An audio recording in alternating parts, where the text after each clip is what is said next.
Get your homeless ass out of my luxury showroom before I call the police. The words slice through the pristine Manhattan air like broken glass. Ashley Morrison, 28, blonde hair swept in a perfect chignon, doesn't even look up from her iPhone. Her manicured fingers tap against the marble reception desk of Johnson & Associates Real Estate. David Johnson stands motionless, 42 years old, wearing simple khakis and a navy polo shirt. His dark skin contrasts sharply against the white marble and gold fixtures surrounding him. Behind him, floor-to-ceiling windows showcase Central Park's autumn canopy. Other clients, all white, all wealthy, sip champagne while browsing million-dollar listings. A security guard hovers near the entrance, hand resting on his radio. Ashley finally glances up. Her blue eyes scan David with undisguised contempt. Security handles vagrants on Tuesdays. These black stories unfold daily in America's corporate towers. Real-life stories of bias disguised as business. Have you ever been judged by your appearance in a place you actually belonged? David steps closer to the reception desk. His voice remains steady, professional. I'd like to speak with someone about your Park Avenue listings. Ashley's laugh cuts sharp. She turns to her colleague, Maria, a brunette in her 30s, sorting files nearby. Another one who thinks he can afford Park Avenue. Her voice carries deliberately, ensuring other clients hear every word. Maria glances up, smirks, then returns to her work. The complicity is seamless, practiced. Sir, Ashley draws out the word like it tastes bitter. Everything here starts at $2 million. Perhaps you'd be more comfortable at Century 21 down the street. She slides a crumpled brochure across the marble surface. Low-income housing developments in Queens. The paper lands at David's feet. Behind him, Mrs. Patterson, an elderly white woman in Chanel, receives a crystal flute of Dom Perignon. A junior agent personally escorts her to a private viewing room. The contrast isn't subtle, it's designed to humiliate.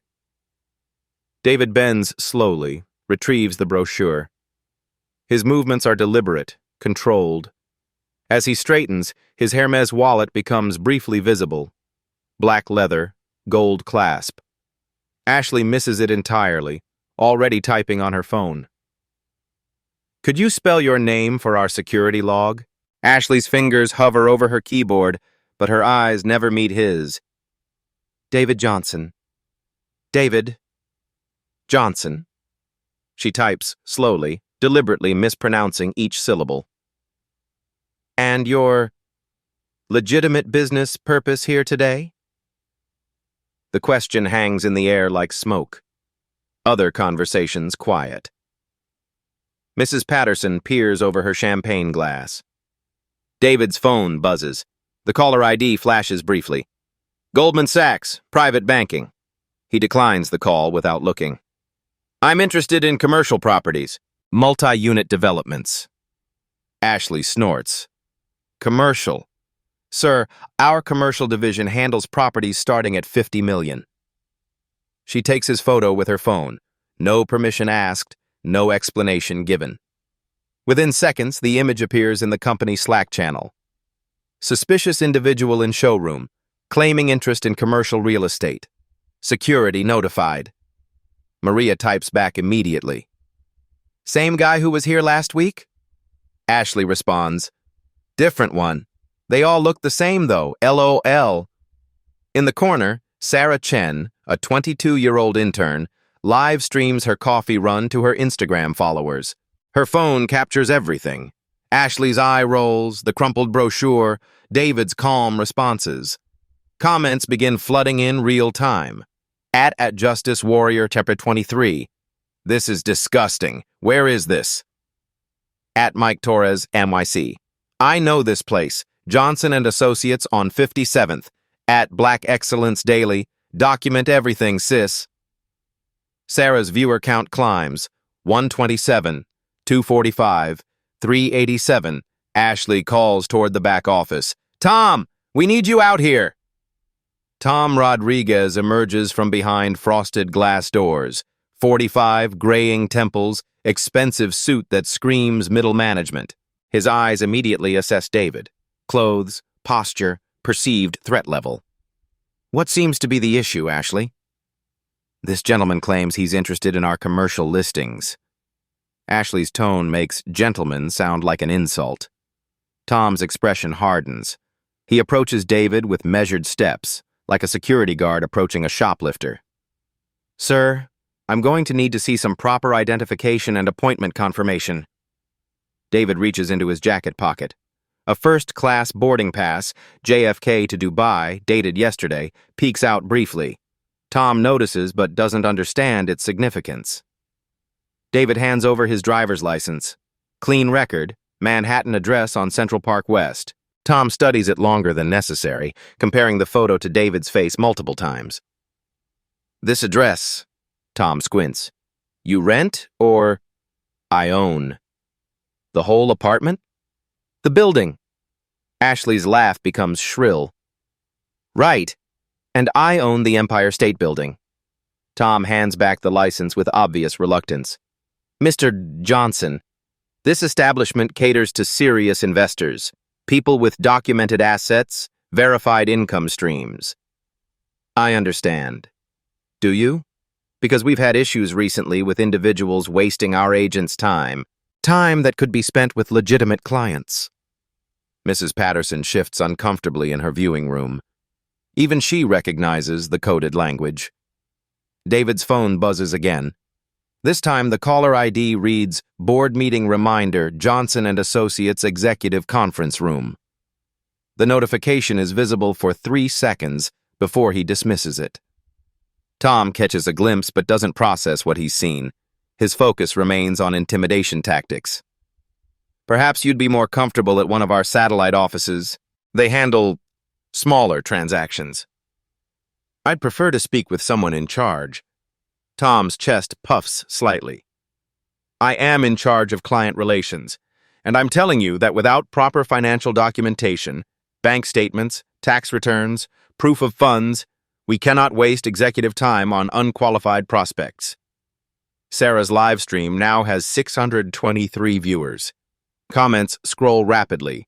@Lawyer Lindsay. This is textbook discrimination. Document everything. @Realtor Rick Miami. I'd fire this entire staff. @Civil Rights Advocate. Someone call corporate. This is illegal. The tension thickens. Other clients openly stare. Maria pretends to organize files while recording video on her phone. David remains unnaturally calm, like a man holding royal flush cards in a poker game. Ashley grows bolder. Security cameras are recording everything, sir. If you refuse to leave voluntarily, we'll have documentation for the police report. She doesn't realize how prophetic her words are. David glances at his watch, a simple Timex, deliberately chosen. Before we involve law enforcement, perhaps you could reference your company handbook. Section 4.7, regarding customer treatment protocols. Tom's confidence wavers slightly. How do you know about internal handbook sections? David's smile appears for the first time, brief, enigmatic. I make it my business to know these things. The answer raises more questions than it answers. Ashley and Tom exchange glances. Something feels wrong, but they can't identify what. The frosted glass doors behind Tom swing open again. Janet Wu steps into the showroom, senior agent, perfectly pressed Armani suit, 20 years of sales awards lining her office walls. Her sharp eyes immediately assess the situation. Tom, what's the commotion? Janet's voice carries authority, but her gaze fixed on David reveals instant judgment. Mr. Johnson here claims interest in our commercial division. Tom's emphasis on claims drips skepticism. Janet approaches slowly, her designer heels clicking against marble. She positions herself between David and the executive elevator bank, a subtle but deliberate blocking maneuver. Commercial properties require substantial financial backing, Mr. Johnson. Our portfolio starts at $50 million, with buyers typically representing Fortune 500 companies or international investment groups. David nods calmly. I understand the requirements. Do you? Janet's smile turns predatory. Because frankly, you don't fit our typical client demographic. The statement hangs in the air like poison gas. Mrs. Patterson audibly gasps from her viewing room. Sarah's live stream explodes with comments, viewer count now approaching 800. Ashley grows emboldened by Janet's presence. She picks up the desk phone, speaks loudly enough for everyone to hear. "Security, we have a situation in the main showroom, potential trespassing issue." David doesn't flinch. Instead, he opens a leather portfolio, expensive but understated. Tom and Janet lean forward, expecting to see fake documents or cheap business cards. "I'd like to request a copy of your company handbook, specifically the customer service protocols." Janet laughs, but it sounds forced. "Sir, our handbook contains proprietary information. It's not available to walk-in traffic." "I see." David's voice remains measured. "And who exactly determines what constitutes walk-in traffic versus legitimate clientele?" The question is surgical, precise, legal, dangerous. Janet's confidence wavers momentarily. Tom steps closer, his bulk intended to intimidate. "Listen, friend. I don't know what game you're playing, but this isn't the place for it. You're making our real clients uncomfortable." He gestures toward Mrs. Patterson, who's now openly recording the interaction with her phone. Her expression shows discomfort, but not from David's presence, from the staff's behavior. Ashley begins typing furiously on her computer. "I'm documenting everything for our incident report. Time, date, description of the individual, potential security threats." "Security threats?" David's eyebrow raises slightly. "Have I threatened anyone?" "Your presence alone is disruptive," Janet snaps. "You're clearly not qualified for our services, yet you refuse to leave. That's harassment." The accusation is absurd, but Janet delivers it with conviction. She's played this game before, twisting situations to justify discrimination. Sarah's Instagram live stream now has 1,200 viewers. Comments flood the screen faster than she can read them. As did that Attorney Johnson-esque. "This is actionable discrimination. Get their names." At News Channel 7. "Can we use this footage? DM us." At Real Estate Watchdog. "Johnson and Associates about to get exposed." The company's official Instagram account starts receiving direct messages. Angry viewers flood their latest post, a glossy photo of their award-winning team, with fire emojis and discrimination accusations. At Real Estate Racism begins trending in Manhattan. David pulls out his phone to check something. The screen briefly shows his calendar. Multiple meetings with Goldman Sachs, JP Morgan, and the Federal Reserve Bank. The appointments scroll by too quickly for the staff to read clearly, but the logos are unmistakable. "Excuse me," David says quietly. "I need to return an important call." He steps toward the window, phone pressed to his ear. His voice drops to a whisper, but certain words carry. "Board resolution. Discrimination protocols. Immediate implementation." Tom and Janet exchange worried glances.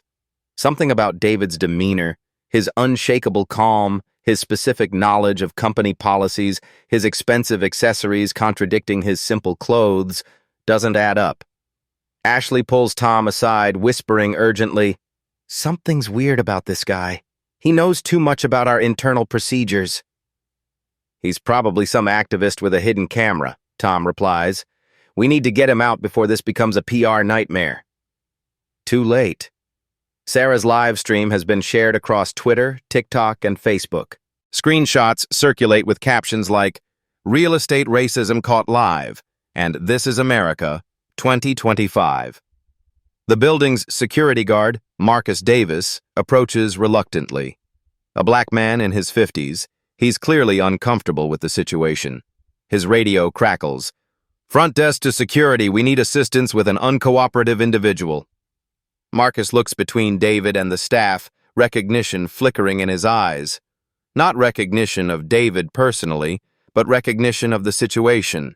He's experienced this kind of treatment himself. "Sir," Marcus speaks softly to David, "is there anything I can help you with?" The kindness in Marcus's voice creates stark contrast to the hostility from the sales staff. David smiles genuinely for the second time. I appreciate that, Marcus. I'm just waiting to speak with someone who has actual authority here. The implication hits like a slap. Janet's face reddens. I have 15 years of experience and manage this location's commercial division. I have more authority than anyone you need to speak with. Noted, David replies simply. His phone buzzes with a text message. The preview shows, David, board meeting moved up 30 minutes. Emergency session regarding... The rest is cut off, but Janet catches a glimpse of his name at the top of the message. David? She says slowly. Your last name is Johnson? Yes. And this is Johnson and Associates Real Estate. Correct. Janet's mind races, trying to connect dots that don't make sense to her. Coincidence? Scam? Something else entirely? Ashley interrupts her thoughts. I'm calling the police. This has gone on long enough. She dials 911, speaking loudly for effect. Yes, I need to report a trespassing situation. We have an individual refusing to leave our business premises. David watches with detached interest, like someone observing a fascinating experiment. His calm is unnerving. No anger, no frustration, no fear. Just patience. Mrs. Patterson finally emerges from her viewing room. Excuse me, she addresses Janet directly. I've been a client here for 12 years. I've never seen such appalling behavior from your staff. Janet turns, forced to acknowledge their actual paying customer. Mrs. Patterson, I apologize for any disruption. We're handling a security situation. Security situation? Mrs. Patterson's voice rises. A man politely asking about real estate constitutes a security situation? This is discrimination, plain and simple. The elderly woman's accusation carries weight.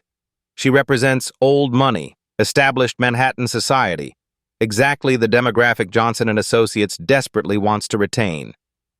Tom tries damage control. Mrs. Patterson, you misunderstand the situation.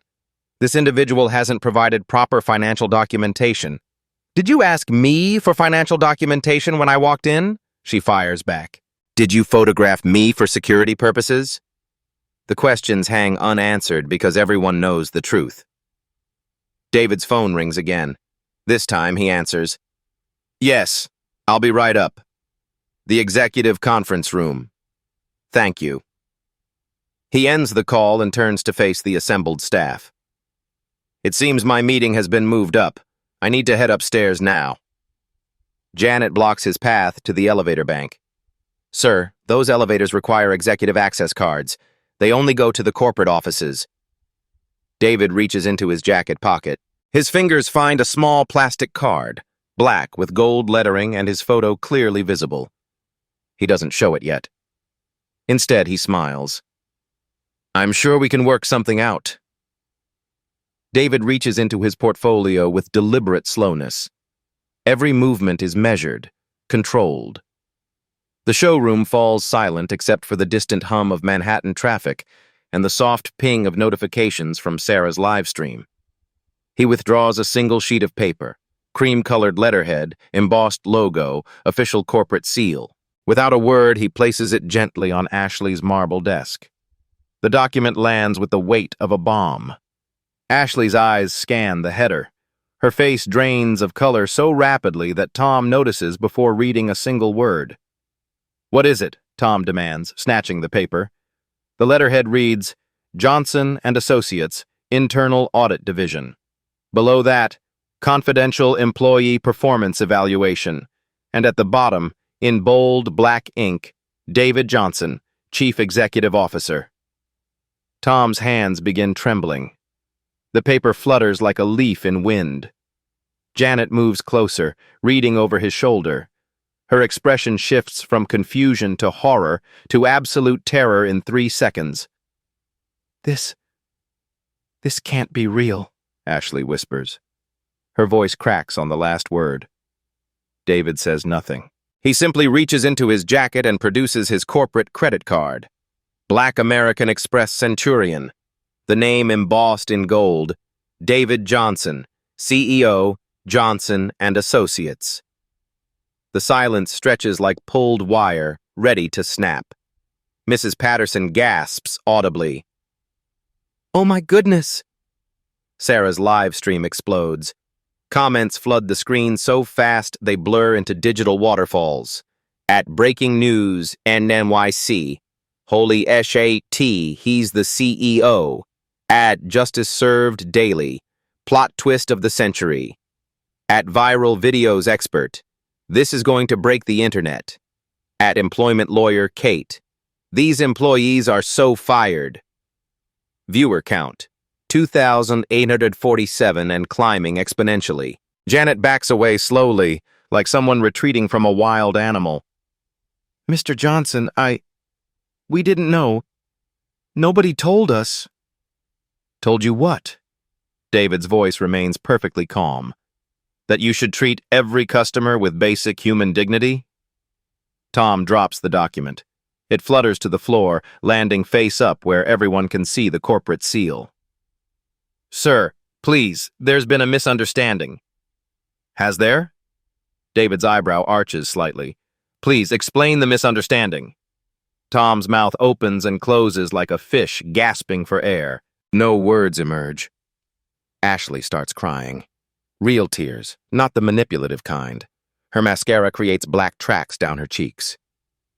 "I have 3 kids, Mr. Johnson.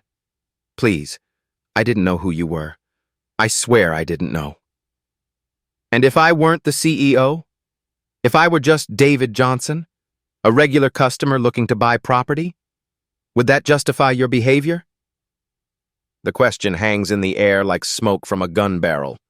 David pulls out his building access card.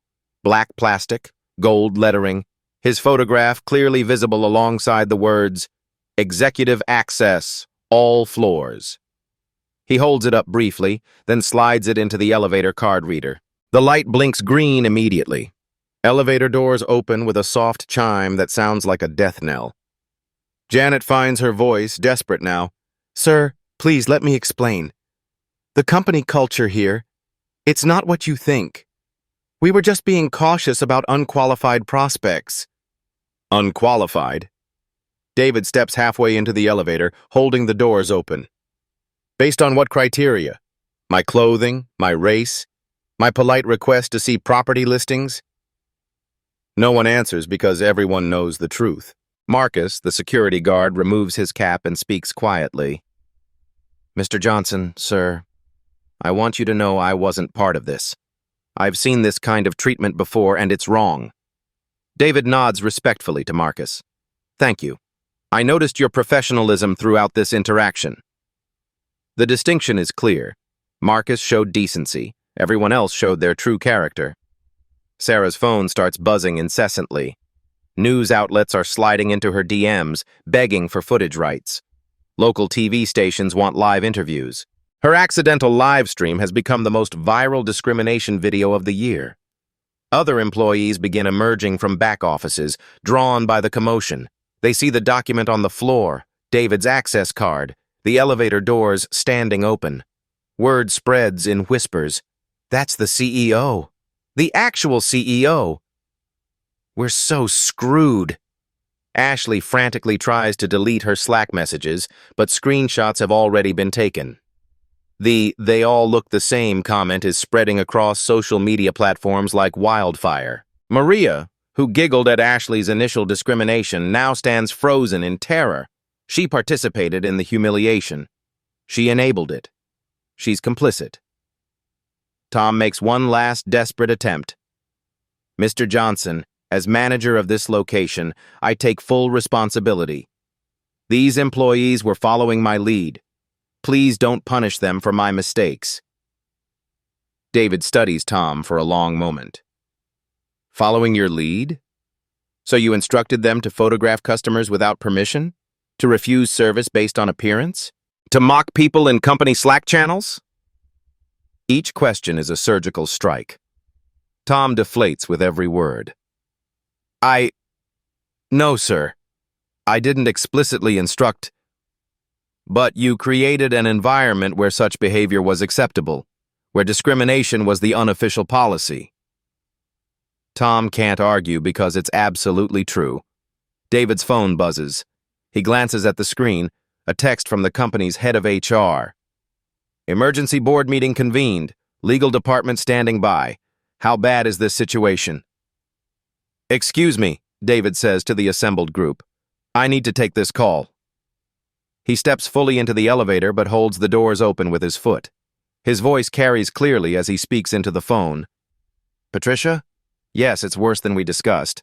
I have documented evidence of systematic discrimination, violation of Fair Housing Act regulations, and potential exposure under Section 1981 of the Civil Rights Act. Yes, I'm coming up now. Have legal review our liability exposure. This could reach 8 figures in damages if other victims come forward. 8 figures. Tens of millions of dollars. The showroom has gone dead silent except for the soft sobbing from Ashley. David continues. Also contact our insurance carrier. Discrimination lawsuits aren't covered under our general liability policy. We may be looking at personal liability for the individuals involved. Yes, immediate termination is likely. I'll be there in 2 minutes. He ends the call and looks back at the group. Tom, Janet, and Ashley stand like condemned prisoners awaiting execution. There's something else you should know, David says quietly. This wasn't my first visit to this location. He reaches into his portfolio again, withdrawing a tablet.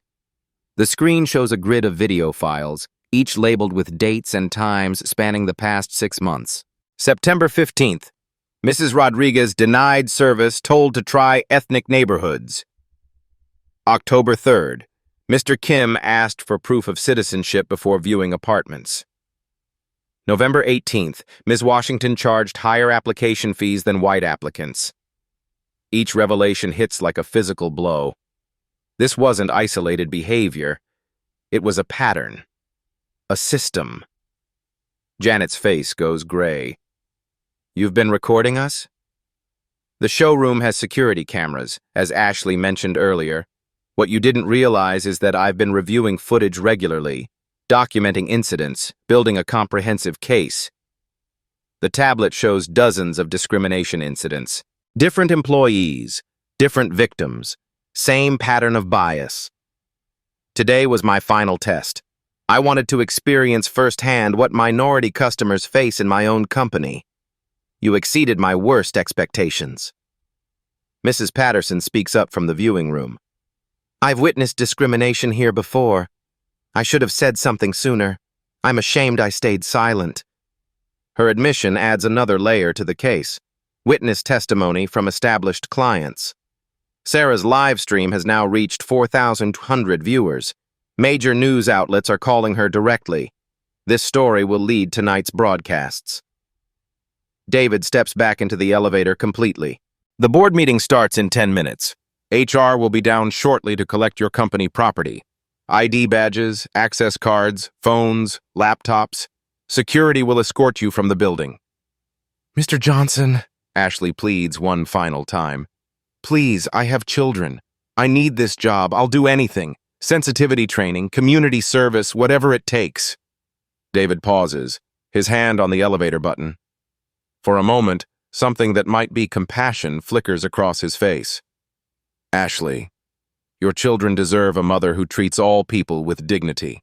Perhaps losing this job will help you become that person. The elevator doors begin to close. Tom shouts desperately. Sir, what about our severance packages? Our references? The doors stop, leaving just a narrow gap. David's voice comes through clearly. You should have thought about that before you decided my race made me unwelcome in my own company. The doors seal shut with a final, definitive click. The elevator rises toward the executive floors, carrying David to a boardroom where justice will be swift and comprehensive. In the showroom below, 3 careers end in the space of 30 seconds. Mrs. Patterson approaches Marcus, the security guard. You handled yourself with dignity today. I hope Mr. Johnson remembers that. Marcus nods, but his expression is grim. He knows he just witnessed something that will change everything, not just for these 3 employees, but for the entire company culture. Sarah ends her live stream with a simple message. Sometimes karma comes in person. 4,300 of you just witnessed it live. The video will be shared 50,000 times by midnight. The reckoning has begun. The executive elevator climbs 42 floors in silence. David watches Manhattan shrink through the glass walls, Central Park becoming a green rectangle, people becoming ants, problems becoming manageable from this height. When the doors open, he steps into a world of power. The executive floor spans the entire building width. Floor-to-ceiling windows showcase panoramic views from Hudson River to East River. Original Picassos hang between law degrees and industry awards. The marble here costs more per square foot than most people's annual salaries. Patricia Williams, head of HR, waits by the elevator. 55 years old, silver hair pulled into a severe bun, she carries a tablet thick with documentation. "How extensive is our exposure?" David asks without preamble. "Catastrophic." Patricia's voice is crisp, professional. "Legal estimates range from 60 to 80 million in potential damages. That's assuming only current incidents. If we face class action status..." She doesn't finish the sentence. They both understand the implications. David has changed clothes during the elevator ride. A quick transformation in the private executive washroom adjacent to the elevator bank. Gone are the khakis and polo shirt. Now he wears a charcoal Tom Ford suit, Italian leather shoes, and a Patek Philippe watch that costs more than most cars. The boardroom doors are solid mahogany, imported from Brazilian rainforests.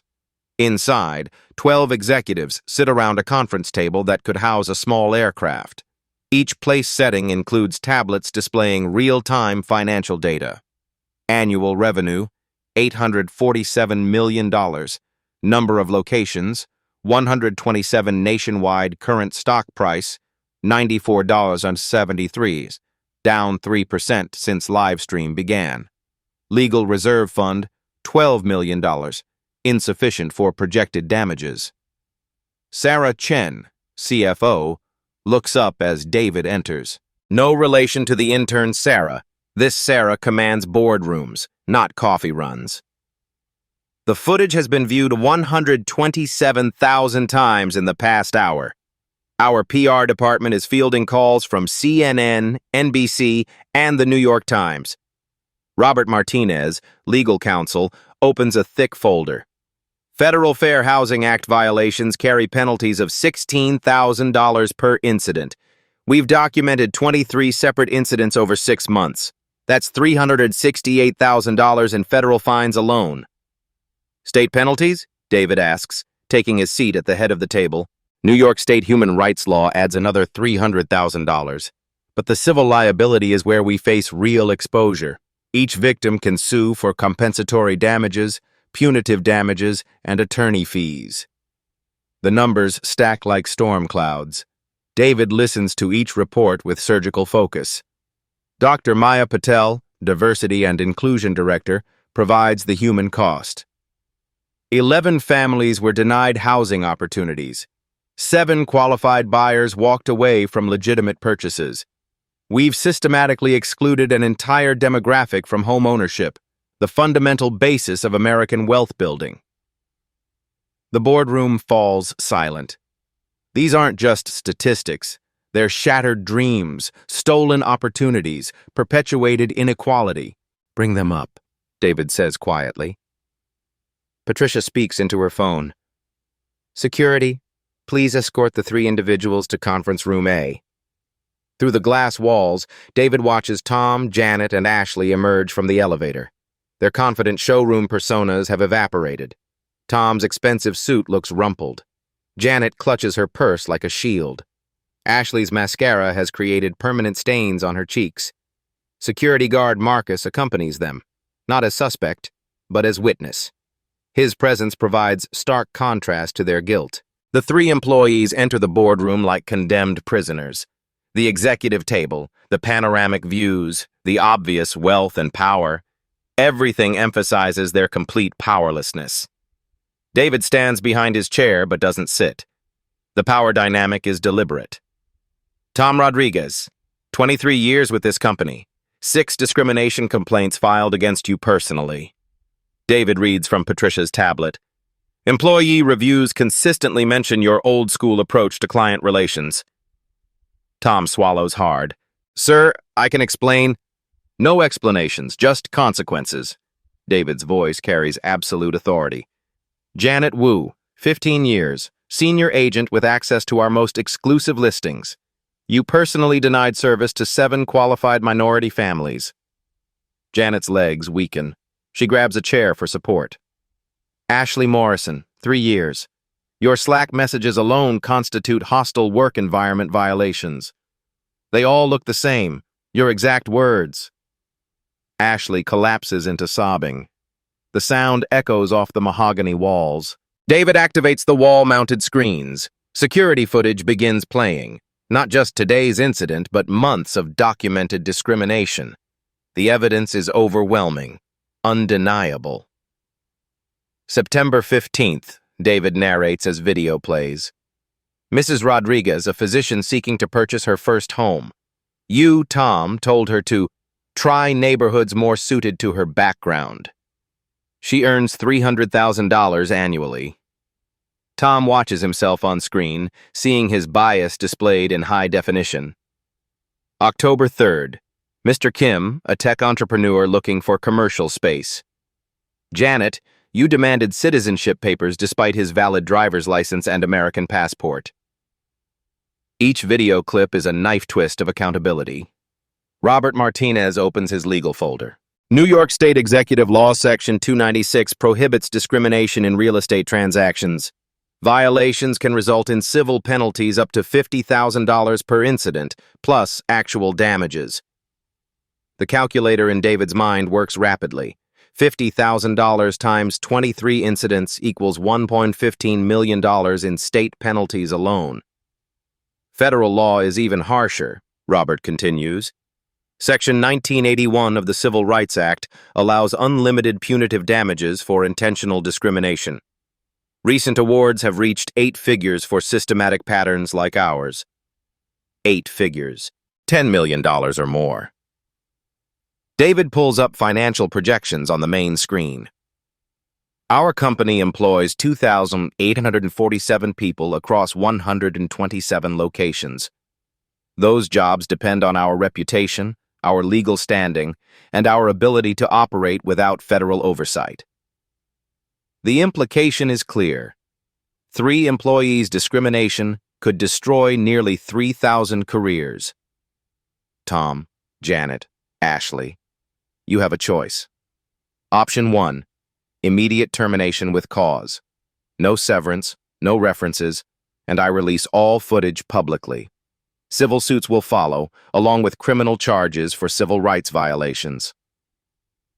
The room goes silent except for Ashley's continued sobbing. Option 2, immediate resignation with limited severance, signed non-disclosure agreements, mandatory sensitivity training at your own expense, and complete cooperation with our internal investigation. Tom finds his voice. What about our employment history? Our references? David's expression doesn't change.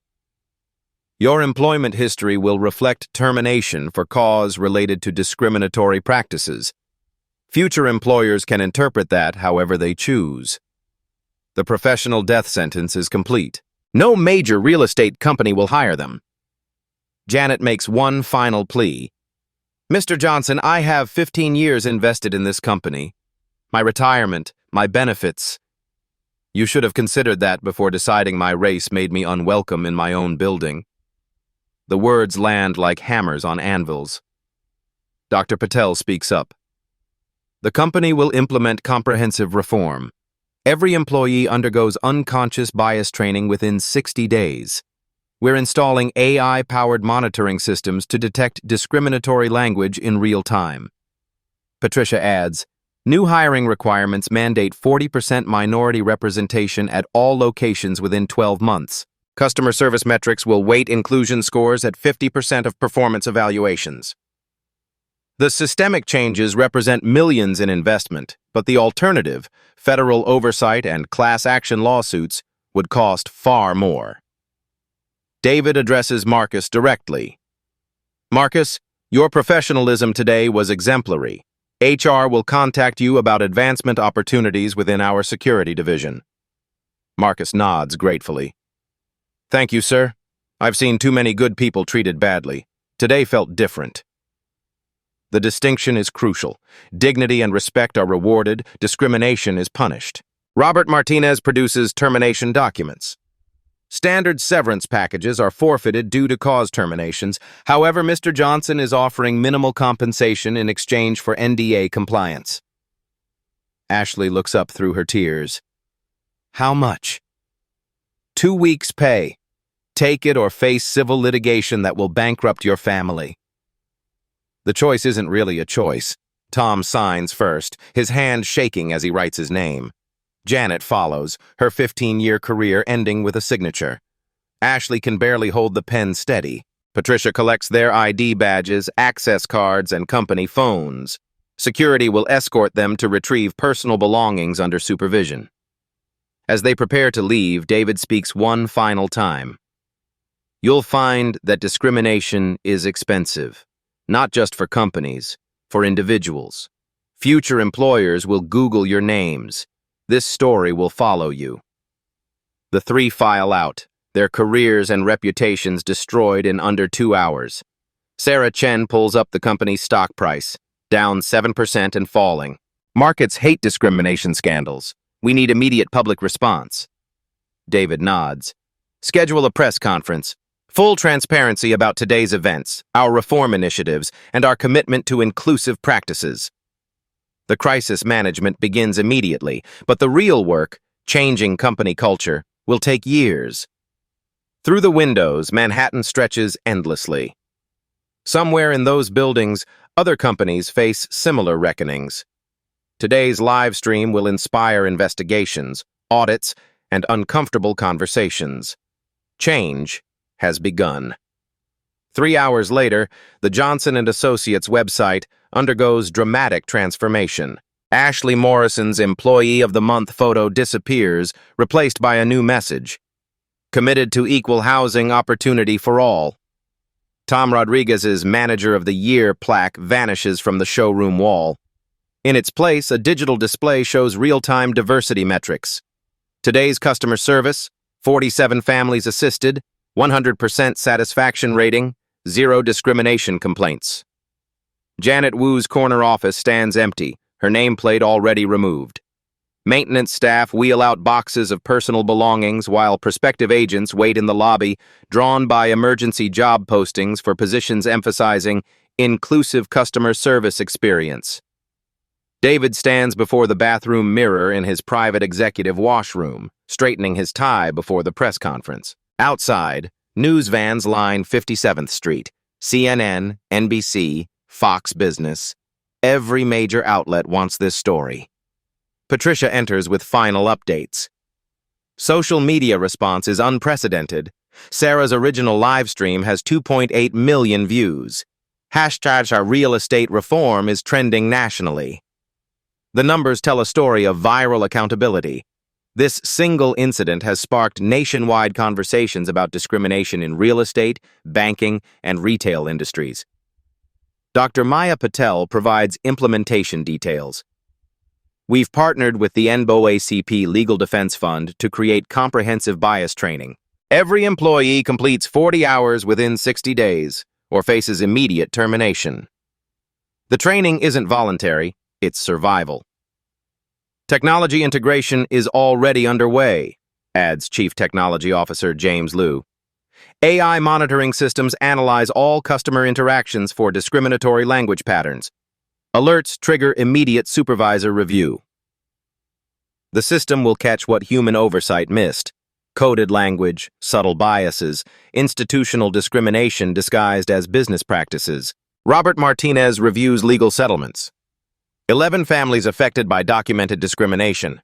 We're offering full compensation for lost housing opportunities, plus relocation assistance and preferred lending rates for future purchases. Money can't undo humiliation, but it can provide path forward.